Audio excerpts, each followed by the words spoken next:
NC State's offense, which is coordinated by journeyman OC Tim Beck, likes to run east and west more than any offense I've ever seen. This philosophy starts in the running game. They base out of outside zone, which means that these linemen are going to take what's called a bucket step, or a half step back to try to race the defensive line to the sideline. This stretches out the defense, and it tries to open up cutback lanes like this one. When you start running outside zone enough, it forces the defense to make adjustments. Watch how these linebackers and safety come down hard to try to stop this outside run. Once the defense starts overcommitting, it opens up plays like this. This is an outside zone RPO with a glance route. That means that the quarterback's going to be reading this apex defender. If he starts flowing towards the outside zone like he has to do to stop the outside zone, it opens up this backside glance route. They can get really creative with these counters to the outside running game. This play presents as an outside toss, but in reality, it's a variation of a post wheel concept. Here you have a second wheel following that initially looks like a lead blocker in the toss play, but instead he releases downfield uncovered. The horizontal nature of their offense extends to the passing game as well.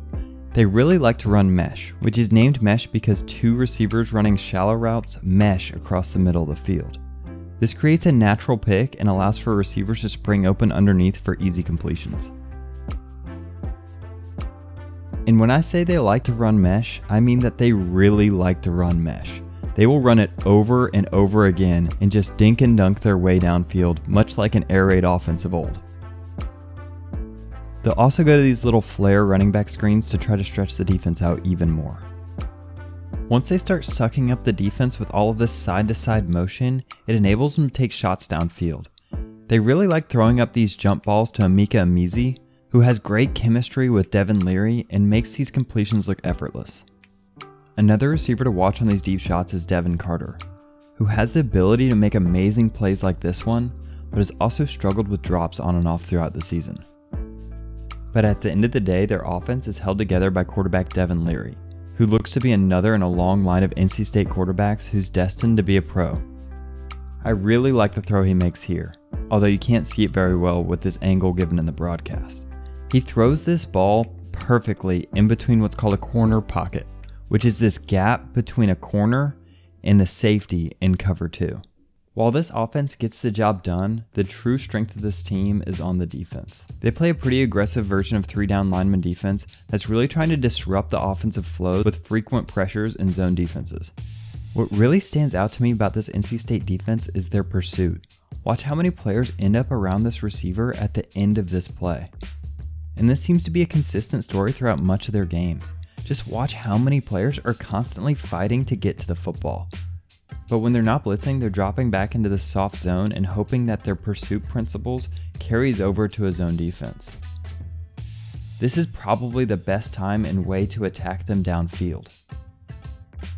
Some teams have found success against this zone, either on angle routes by the running backs against the soft linebackers or by leaking their quarterbacks out of the pocket on these passing plays. This seems to be FSU's best route to have consistent success against NC State. But the most tried and true method of beating this defense is to take shots and win one-on-one opportunities on the outside. I really like this play design by Louisville. They're taking advantage of NC State's aggressiveness on this corner blitz, and they're just having a receiver streak downfield against this safety, and they win the easy one-on-one matchup for a touchdown. But truly nothing is a given against this NC State defense.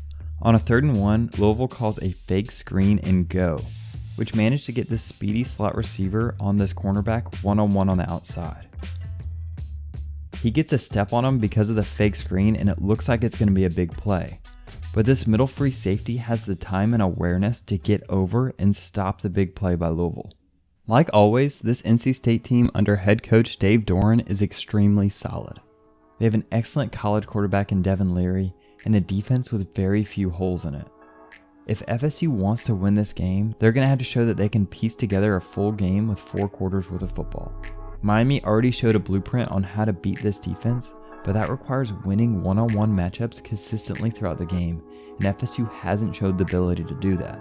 However, NC State isn't infallible, and this is the kind of win that FSU needs to have to show that they are back on the right track.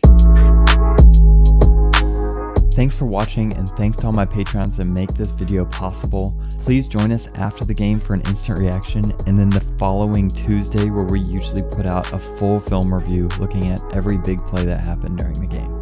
Thanks.